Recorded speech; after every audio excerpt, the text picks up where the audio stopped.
Hey guys, it's Lewis from Aspiring Gent, and I'm here again today to tell you how to slim another garment. This one, we're talking about the vest.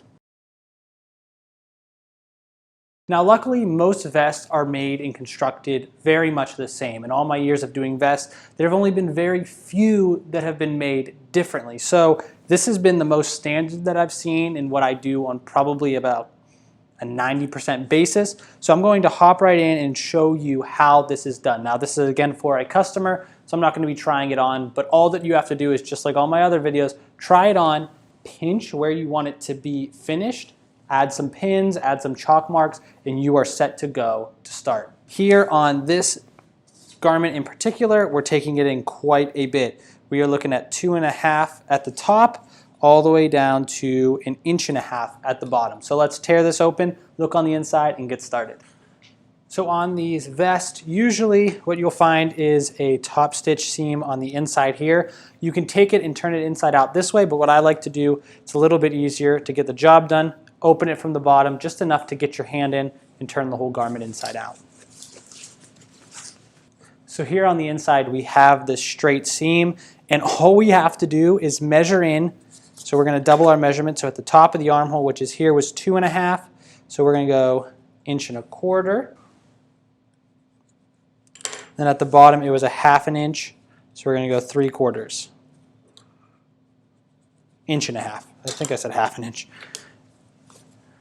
Simple process here. Connect the two dots, making a straight line.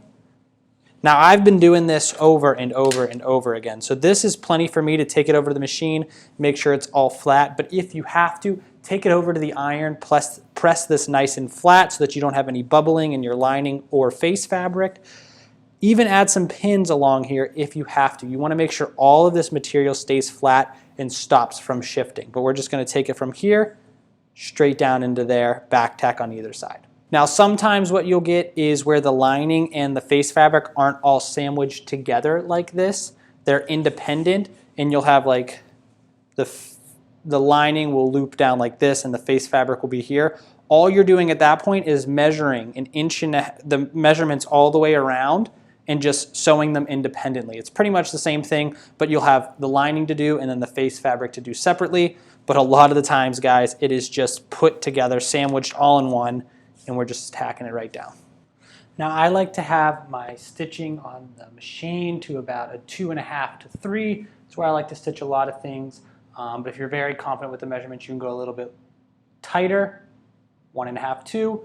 Or if you're just testing it out because you're marking it on yourself and you're not sure, go up to a 3.5, 4. That way you can always go back and reinforce it later. Now when you have the vest taken in, if you're taking in as much as I am, you can go ahead and trim off some of that excess. I'm not going to do too much because again, vests are nice because they're so easy to take in and out, and you're not fitting major points like the shoulders or the sleeves. So this can be let out later on as this. So I'm doing this for my brother, so he's younger and he's going to grow, so I'm going to leave a good bit in there just in case he wants to grow with it. But we are going to trim a little bit of the excess just so it's not super bulky when we go to press it. And because I tapered it down there, I'm going to taper in how much I cut. Do that on both sides. So once you have the entire thing flipped right side out again, you're just going to put it either on your table or on your tailor's buck and press it all flat. You want to take all the inlay and push it into the back of the garment, not the front. That way it avoids having a bulky appearance on the front of the vest. You can take these in as much as you really need because again, you're not really fitting the shoulders or anything, it's just covering the chest. But what you do need to keep in mind is how close you get to the pocket. So obviously, if I would have shortened this another 2 inches, like 1 inch on each side, it would have been way too close to that pocket and it would have rendered this jacket disgustingly useless. So in that case, what you can always do if you need to keep ripping it in is you can go right up this center seam. Now all you would do for that is again, turn it inside out, take it in on the double on that back seam. I like doing it this way because it really takes it in under the armhole. So if it's really big in the armhole, which usually it is, if you're taking it in a lot, taking in the back doesn't do that. But it will help in the midsection if you do need that little nudge and you're getting too close to the pockets. So here we are sitting at the opening of the vest. and we just want to close this off. Now we're working with a very dark vest, so if you really wanted to make it quick work, use black thread, top stitch this little part. It's never going to be noticed when it's that dark. And even sometimes if you're using like a white on white, again, if you can get that matched really nicely, you can make quick work of it. Otherwise, I would recommend using this kind of waxed hand thread. This stuff's super strong, already pre-cut, easy to use. I'm going to be just using normal all-purpose cotton thread. That way, because it's probably what you guys are going to have most of available to you. But if you're doing it, again, beeswax, lifesaver. Run it through once or twice. Help you from doing some slippage. Again, I'm using super bright so you can see it. Use a matching color. Start with a knot at the end of your thread. See that? And then we're just going to pin it into this part here and just do an invisible stitch. Okay, so let's cut off that excess. You want to hide that knot in there best you can. All right, so all we do, take your needle, grab a little bit of the bottom, push through, grab a little bit of the top, push through, pull all the way down, and that will start the process of your blind stitch on this. Just closing up that gap. So the smaller you cut this opening, the less work you have to do here, but take your time, shouldn't be too hard.